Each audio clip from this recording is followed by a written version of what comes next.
You're watching Let's Chat. Every time, without exception, every time Tom Benson from the Tennessee Aquarium comes along and brings somebody with him, we always say there's something new and exciting. Literally, we have something new and exciting, and we introduce to you not only Tom Benson, but Bill Hughes. And Bill, you are the Herpetology Collection Coordinator, Yes. correct? Yes. Something new. Take a look at this. This is new. How, these are, they're not just any turtles, are they? No, these are really special turtles. These are Arakan forest turtles. They hatched about 3 weeks ago. Right. This was the largest clutch of these to hatch in a zoo in the U.S. ever. Ever? Yes. We Wow. beat the old record by 2. That's really nice. The species is critically endangered, and I think I've said this before in other venues.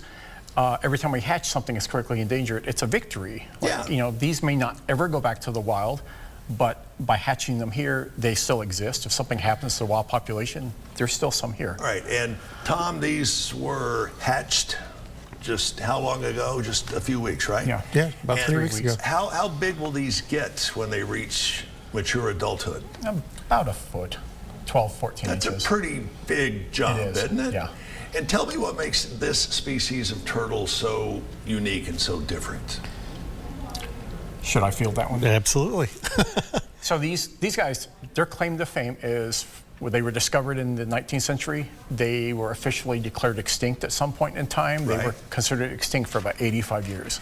Wow. Found again in the early 1990s, and now there's a population of zoos, and some of them have hatched in Chattanooga. So they went from being extinct to being in Chattanooga. Any idea of how many, what their population is worldwide? or even No, right but here in it's the kind of United small, States? and it's probably not. It's not continuous. It's Right. small piece of the Right. population. And before we came on the air during the break, I was talking to them about, well, what are the names of the turtles? And you said number 1 and number 4, or number 4 and number 7, right? Right.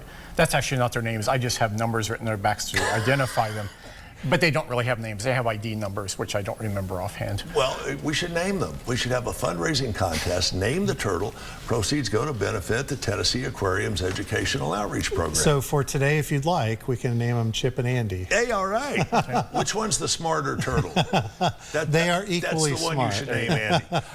Yeah, Chip and Andy, we'll take that. Well, Yeah. you remember I actually had a groundhog named after me years ago through the Absolutely. Nature Center. Yeah. So tell me, all kidding aside, what are you guys doing to as far as the preservation of not just the turtles, but of other animals who are in a similar predicament? Yeah, I think this is a great example of what you can see in the Turtles of the World Gallery at the Tennessee Aquarium in the River Journey building. You'll see the turtle nursery where Bill works. Right. A lot of this work had been done behind the scenes prior to that gallery opening in 2020, and it really gives folks an opportunity to see the collaborative efforts of zoos and aquariums around the region and across the United States, and in fact around the world, to make sure that these critically endangered animals don't disappear from the earth forever. And you know, we're doing things through the Tennessee Aquarium Conservation Institute. The lake sturgeon is a state endangered species. We've released more than 330,000 of those in the Tennessee and Cumberland rivers. Wow. We're bolstering populations of southern Appalachian brook trout. We're working with other threatened and endangered species across the southeast. And when you go to the Ridges to Rivers Gallery, you see that map of biodiversity as far as the fish species. And right here in the southeast, we have more freshwater fishes, more mussels, more turtles, and salamanders than a lot of other places on Earth.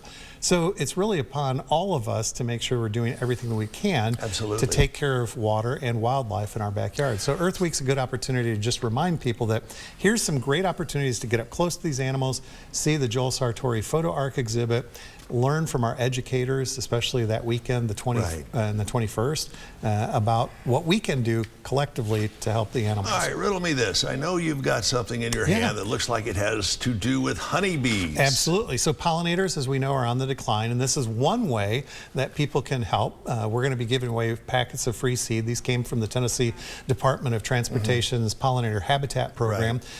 Throughout the week, we'll be giving away these seed packets. They're native plants that will return every year. They're perennials, and they help bees and butterflies. And members can pick them up throughout Earth Week, and on the weekend, they'll be given out to guests while supplies last. On your next visit, we're going to talk about having a beehive in your backyard, or better yet, on top of your office building. Yeah. Right here in Chattanooga. We're going to talk about that. Gotta run. Gentlemen, thanks so much for joining us. Find out more about Bill and the great things they're doing, and Tom as well, at the Tennessee Aquarium website, tnaqua.org. Well, I